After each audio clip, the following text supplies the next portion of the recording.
marine nommé Brian Brimager. À cette époque, il était marié et élevait un jeune fils avec sa femme. Néanmoins, Brian était prêt à avoir une liaison et à partager avec sa maîtresse à quel point son mariage était malheureux, affirmant qu'il n'avait pas demandé le divorce uniquement parce qu'il ne voulait pas blesser son fils. Baudelis est tombée amoureuse de cet homme au premier regard, qu'elle considère comme un homme beau, robuste et énergique, qui croit à tout ce qu'il dit. Après avoir vécu la douleur d'un mariage sans amour, et sachant à quel point il est difficile de quitter une telle relation, elle ne presse pas son partenaire, considérant que la présence d'un enfant est en fait le principal obstacle. Cependant, Brian n'est pas aussi honnête et sincère qu'il paraît. Depuis sa jeunesse, son apparence attrayante le rend très populaire auprès des femmes. Il est habitué à équilibrer plusieurs relations en même temps, à tromper la femme qui est tombée amoureuse de lui, à promettre à chacun le mariage, la famille et l'amour éternel. Il est rapidement découvert que Brian ne sort pas seulement avec Yvonne, mais qu'il a aussi un autre amant. L'autre femme est Christine Verhoeven, une blonde attrayante et bien connectée. Analyste à la Maison-Blanche, elle a eu une carrière remarquable sous l'administration de George W. Bush.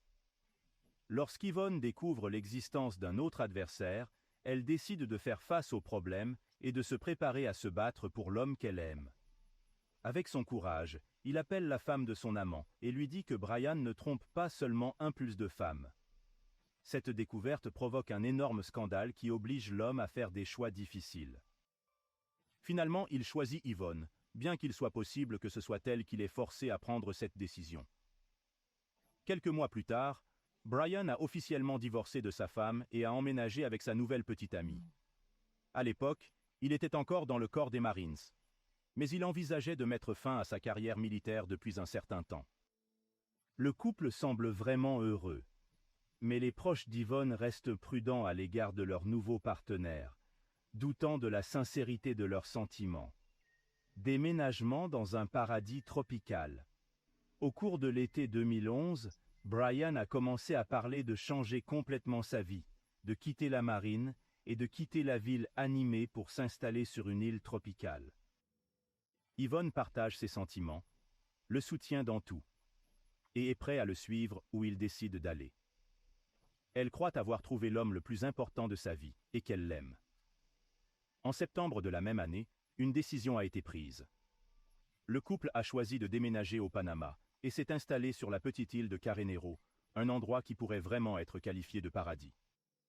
Yvonne a informé sa famille peu de temps avant son départ. Ils n'ont donc pas eu l'occasion de la convaincre de reconsidérer. Yvonne vend son appartement, quitte son emploi et commence à faire ses valises pour le voyage. Avec seulement quelques bikinis, shorts, gilets et sa machine à coudre, elle espère réaliser son rêve d'ouvrir une petite boutique pour concevoir et vendre des vêtements sur mesure aux visiteurs de la nouvelle île. Début septembre, Brian, Yvonne et leur chien bien-aimé s'envolent pour le Panama. Ils passent quelques jours dans la capitale du pays avant de prendre un ferry pour l'île de Carnero, où ils louent une maison au bord de la mer. Le climat est chaud et humide, avec peu de variations de température, ce qui attire un flux constant de touristes tout au long de l'année, principalement les amateurs de plongée et de surf. L'île n'a que 1 km², donc on peut se promener tranquillement autour d'elle en environ 1 heure. Toutes les infrastructures sont situées dans les zones côtières, tandis que l'intérieur est une jungle dense et des zones inondées, pleines de serpents venimeux, d'araignées et d'autres animaux venimeux, ce qui rend l'aventure dangereuse.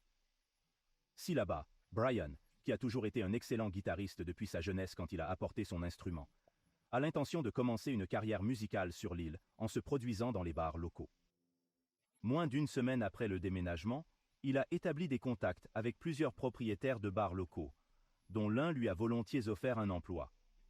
Il jouait le soir, divertissant le public, et son public lui offrait souvent des boissons en compliment, ce qui amène Oa à boire beaucoup, presque tous les jours. L'activité de Vaughn se développe également très lentement, avec des ventes faibles et peu de profit. Pourtant, elle ne se décourage pas et commence à travailler dans l'un des bars, adoptant même son 2e chien retrouvé sur l'île. Elle communique presque tous les jours avec sa sœur Michelle Valenzola et partage tout, mais ses messages deviennent de plus en plus courts et sombres, ce qui inquiète sa famille. Les premiers mois sur l'île ont été comme un paradis pour le couple. Yvonne veut que Brian lui demande en mariage avec une cérémonie romantique au bord de la mer. Mais le temps s'est écoulé. Brian n'était pas pressé de se marier et leur relation s'est rapidement détériorée. La mystérieuse disparition début décembre, où Michel ne reçoit plus de messages d'Yvonne, l'inquiète beaucoup. Le 14 décembre 2011, Brian a appelé Michel de manière inattendue pour lui demander quand il pourrait récupérer le SUV qu'il avait laissé dans son garage avant de partir pour Panama.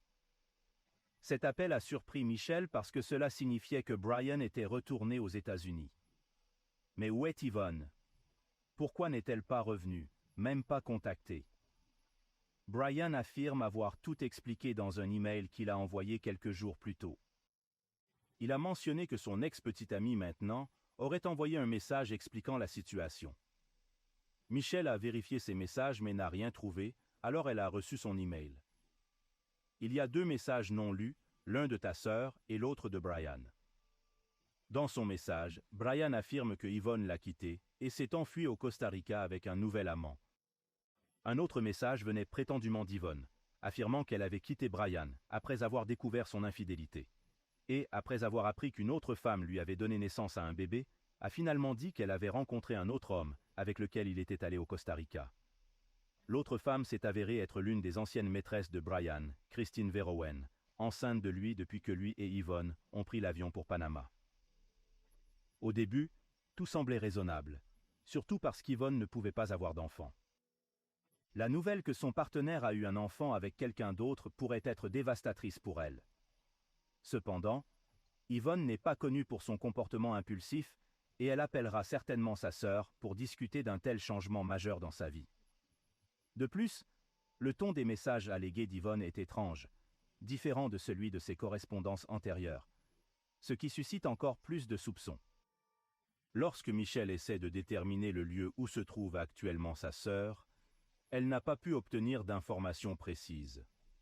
Les appels sont restés sans réponse et les messages reçus sont courts et distants disant que je vais bien ou que j'ai besoin de temps et que je ne suis pas prêt à en parler. Michel propose à Brian de rejoindre elle pour enregistrer un rapport de personnes disparues. Brian semble nerveux, mais insiste sur le fait que ce n'est pas nécessaire, affirmant qu'Yvonne va bien, qu'elle est capable de prendre soin d'elle-même et qu'elle décidera elle-même quand rentrer chez elle.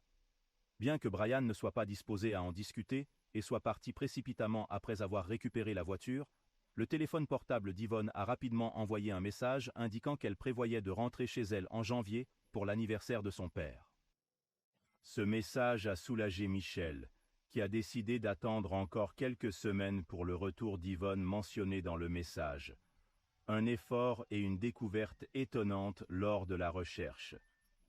Non seulement Yvonne n'est pas rentrée chez elle jusqu'à la mi-janvier, elle n'a pas non plus appelé une seule fois pendant cette période, et ses messages ont complètement cessé. De plus, Michel est choqué d'apprendre que Brian a épousé Christine Verhoeven, la mère de son nouveau-né, à la veille du Nouvel An, ce qui semble étrange puisqu'il n'a rompu avec son ex-petite amie que quelques semaines avant la célébration. Craigné, Michel a finalement signalé la disparition de sa sœur à la police, soupçonnant qu'Yvonne n'était pas allée au Costa Rica, et une enquête officielle envoyée au Panama a confirmé ses craintes. Il a été définitivement établi qu'Yvonne Baldelli n'avait pas quitté le pays. Valenzuela s'est ensuite tourné vers son cousin programmeur pour l'aider à retracer l'adresse IPE à partir de laquelle les messages d'Yvonne ont été envoyés et à déterminer leur véritable origine. Il s'avère que les courriels que Yvonne aurait envoyés du Costa Rica en décembre étaient en réalité envoyés de Dana Point, en Californie, où se trouve Brian. Brian a utilisé la même adresse IP dans un email envoyé à la sœur de son ex-petite amie. Alors que la situation devenait de plus en plus inquiétante, Michel s'est précipité pour signaler sa découverte à la police. Valenzuela a contacté l'OFBIO du département d'État pour partager ses soupçons selon lesquels Brian avait fait quelque chose avec sa sœur au Panama, puis a continué à se faire passer pour elle sur son téléphone UE-mail pendant environ un mois. Cependant, il n'y avait pas assez de preuves concluantes pour comprendre Luo à cette époque, de sorte que les autorités ne pouvaient que interroger Luo et continuer à rassembler des preuves de sa culpabilité. il a été révélé que Brian avait demandé à Christine en mariage alors qu'ils étaient encore au Panama avec Yvonne. Il a promis que Christine reviendrait bientôt et qu'ils se marieraient et éleveraient leur fils ensemble. De plus, Christine ne savait pas que le père de son fils était allé sur l'île avec une autre femme parce qu'il lui avait dit qu'il était là. Des affaires. 2 mois après la disparition de la femme, sa sœur et sa nièce se sont personnellement envolées pour le Panama. Là, ils recherchent l'expérience de Dom Winner, un ancien agent du renseignement américain devenu enquêteur spécialisé dans la recherche de citoyens américains disparus. Ils ont partagé l'histoire de la disparition de Warney et la version des événements fournis par Brian. Winner les écouta et exprima aussitôt son inquiétude quant aux minces chances d'Yvonne de survivre. Grâce à sa vaste expérience dans ce type d'enquête et à ses contacts, Winner a décidé de faire pression sur les autorités panaméennes pour que la disparition d'une Américaine fasse l'actualité internationale. Une conférence de presse a également été organisée en présence de la famille d'Yvonne. Plus tard, son père, sa belle-mère, son frère et plusieurs autres parents et amis sont arrivés au Panama pour rejoindre les recherches et aider à l'enquête. Ils se sont rendus à l'île tropicale de Carneiro pour une recherche approfondie, mais n'ont trouvé aucune trace de Baldelli. Leurs recherches ont été entravées par une végétation dense et des marais inondés remplis d'animaux sauvages. De plus, la famille a demandé aux habitants de l'île ce qu'ils savaient sur Brian et Yvonne et ce qu'ils pouvaient leur dire. Il s'est avéré que le couple était complètement accro aux boissons alcoolisées, avait souvent des disputes violentes et ne se souciait pas du tout de qui était autour. Presque tous les jours, on les voit boire et se battre dans les bars. En outre, les gens ont commencé à remarquer des bleus et des griffures sur le visage et le corps d'Yvonne. Elle enlève presque jamais ses lunettes de soleil, apparemment pour cacher les bleus dans les yeux. Le propriétaire de la maison louée par le couple a confirmé que les voisins se plaignaient régulièrement de bruit, comme des cris et des gros mots provenant de la résidence. Pendant ce temps, des agents du FBI amènent une équipe spéciale de plongeurs sur l'île pour explorer les eaux environnantes à la recherche de preuves ou de restes de la femme disparue. Malheureusement, ces recherches ont été infructueuses non plus. Le principal suspect est la première preuve concrète. Depuis le début, Brian a été au centre de l'enquête sur cette affaire, mais il n'y a aucune preuve solide pour piéger l'eau. Il nie toute implication, répétant constamment l'histoire de son ex-partenaire, s'enfuir avec un autre homme. Ce n'est que le 21 septembre 2012 que Brian Brimaggia a finalement été interrogé lors de la perquisition de sa maison. À cette époque, sa femme, Christina, travaillait, tandis que Brian, au chômage, était à la maison avec son fils et se consacrait entièrement à son passe-temps préféré, le golf. Au début, il semblait confiant, répétant qu'Yvonne l'avait quitté après avoir découvert son fils avec une autre femme. Cependant, il est visiblement nerveux lorsque la police a mentionné que le dernier message envoyé au nom d'Yvonne venait de sa région et a exprimé son intérêt pour vérifier l'ordinateur portable trouvé sur son bureau. L'ordinateur portable saisi a fini par appartenir à Yvonne, qui aurait envoyé des messages après sa fuite. Une photo de la femme disparue avec des bleus sous les yeux a été trouvée sur l'ordinateur, ainsi qu'une capture d'écran d'une conversation de novembre où Brian et Christine discutaient de leur affaire en cours et de leur fils commun. C'est probablement comme ça que Yvonne les a appris. De plus, en date du 26 novembre 2011, l'historique de recherche de l'ordinateur portable contient des requêtes telles que « Comment nettoyer le sang ?» et « Comment enlever le sang du matelas ?» Ces preuves sont importantes, mais seulement circonstancielles, car aucun corps ni matelas ensanglanté n'a été trouvé.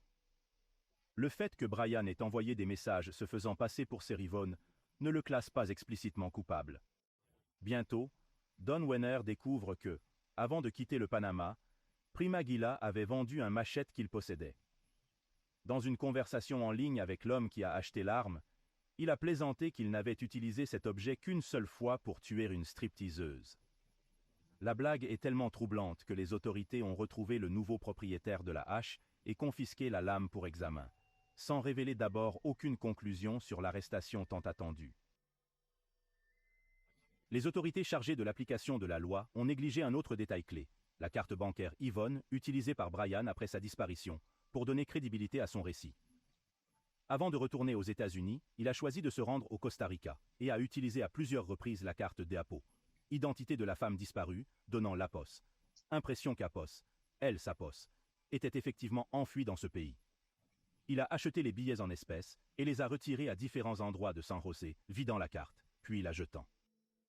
Cependant, Brian ignore le fait que ce n'est qu'en juillet 2013, 1 an et demi après la disparition d'Yvonne, que ses proches, ainsi que toutes les preuves rassemblées par la police, l'agent spécial du FBI Dom Winner a finalement réussi à assurer l'arrestation de Brian. Dans un premier temps, il avait été placé en détention pour avoir fourni de fausses informations et entravé l'enquête, parce qu'il n'y avait pas d'accusation plus concrète à l'époque. À cette époque, il est devenu père pour la deuxième fois. Christine a donné naissance au fils du couple une semaine avant son arrestation. Les autorités ont essayé d'amener le suspect à avoir une conversation franche, lui donnant la possibilité d'avouer le crime et de révéler l'emplacement du corps. Mais Brian a toujours nié toute implication illégale. Son avocat a également souligné qu'il n'y avait pas de cadavre ou de preuves concrètes prouvant la mort d'Yvonne et l'implication de Brian dans l'affaire. Une découverte troublante dans le Marais. Seulement 2 mois après l'arrestation de Brian, une percée majeure a eu lieu dans l'affaire. Sur l'île de Kareneru, un ouvrier qui a pris un raccourci s'est aventuré dans une végétation dense et inondée pour découvrir un sac à dos militaire à peine imperceptible à la surface de l'eau. Poussé par la curiosité dans l'espoir de trouver quelque chose de précieux ou utile à l'intérieur, il examine le sac à dos, mais est effrayé par la vision d'un crâne humain. Il a immédiatement signalé sa découverte à la police, qui a pris son sac à dos pour enquêter. Il contient des parties d'un corps humain et les restes de 2 chiots. Les dépouilles ont été mutilées, placées dans des sacs à dos et jetées dans un endroit où on pensait qu'elles ne seraient jamais retrouvées. Les tests ADN ont confirmé que ces restes humains appartenaient à Yvonne, malgré le manque de membres. Le pathologiste a également établi qu'Apos. Avant sa mort, elle avait été brutalement battue, avec un nez cassé, des os faciaux fracturés et plusieurs dents manquantes. La mort du chien est probablement destinée à ajouter de la crédibilité à l'histoire, car il semble peu probable qu'elle ait laissé son animal bien-aimé sur l'île. Suggère une situation dans laquelle ils sont éliminés et autorisés à se reposer aux côtés de leur propriétaire. Lorsque l'incision trouvée dans les os de la victime est comparée à la lame d'une hache, il ne fait aucun doute que le corps a été mutilé avec cette arme, puisque chaque lame porte sa propre signature, semblable à l'empreinte digitale d'une personne possédant de telles preuves. Brian a été officiellement accusé de meurtre, de mutilation et de possession de corps. Procès et verdict. Début 2014, Michelle Valenzuela a reçu un diagnostic d'un cancer avancé et agressif. Elle était tellement absorbée dans l'enquête sur le cas de sa sœur qu'elle ignorait son état de santé fragile et retardait les rendez-vous médicaux. Après avoir suivi environ 6 mois de thérapie intensive et réalisé que c'était futile, elle a décidé de consacrer les derniers mois de sa vie à la recherche de justice pour sa sœur. En septembre 2014, lorsque les médecins ont dit à Michelle qu'elle ne lui restait que quelques semaines, elle a annoncé que même si elle perdait la bataille contre la maladie, elle continuerait à se battre pour sa sœur jusqu'à son dernier souffle, choisissant de témoigner devant Brian. Elle a détaillé tout ce qu'elle savait et a remis au tribunal toute sa correspondance avec Yvonne. Elle décrit méticuleusement les actions de Brian après la disparition de sa sœur, puis s'évanouit de faiblesse. Michelle est finalement décédée 3 jours après avoir témoigné. Le parquet a fait valoir que le soir du 26 novembre, après une nouvelle dispute avec Yvonne, alors qu'elle a découvert la correspondance de Brian avec Christine, le criminel, sous l'influence de la colère et de l'alcool, a attaqué Yvonne et l'a poignardée à mort. Il a ensuite démembré son corps dans la baignoire avec une hache, tuant également le chien bien-aimé d'Yvonne avec une hache et déposant les restes dans son sac à dos militaire. Les membres qui ne pouvaient pas se tenir dans le sac à dos ont été jetés dans la mer et jetés dans les petites heures du matin sur une falaise rocheuse, avec un matelas taché de sang. Brian emmène le sac à dos à l'intérieur de l'île et le noie dans un marécage. Pendant les semaines suivantes, il a continué à vivre dans la même maison de plage, effaçant méticuleusement toute preuve de crime. Il raconte à tout le monde sur l'île une histoire sur sa petite amie mentalement instable qu'il a quittée pour un nouvel amant. C'est une histoire suffisamment convaincante pour que les locaux sympathisent avec Brian, qui réussit même à trouver une nouvelle petite amie, Nicole Pavel, qui le réconforte pendant plusieurs semaines jusqu'à son départ pour les États-Unis. Cependant, au procès, Nicole témoigne contre Brian, l'accusant de mentir et d'être cruel. Face à des preuves irréfutables, Brian est contraint de plaider coupable, mais insiste sur la légitime défense, affirmant qu'Yvonne l'a d'abord attaqué avec un couteau qu'il lui a arraché et l'a utilisé contre elle. Il affirme que toutes les actions qui ont suivi se sont déroulées dans un état de choc, affirmant ne pas se souvenir de démembrer et emballer des cadavres, de tuer des chiens, etc. Cependant, ses recherches sur Internet, essayant d'éliminer les preuves qui le contredisent, il essaie toujours d'inventer une histoire pour justifier l'absence d'Yvonne. Au printemps 2016, Brian a été reconnu coupable d'homicide involontaire et condamné à 26 ans de prison avec sursis. En 2035, son service dans le corps des Marines a été pris en compte, ce qui l'a épargné de la prison à vie. Enfin, l'épouse de Brian, Christine Verhoeven, a déclaré qu'elle croyait toujours en l'innocence de son mari et qu'il le soutiendrait quoi qu'il arrive. Mais toi, qu'en penses-tu de cette affaire? Laissez votre commentaire, aimez la vidéo, abonnez-vous à la chaîne et activez la sonnerie pour recevoir la prochaine histoire d'horreur. Merci d'avoir regardé et à la suite de l'histoire.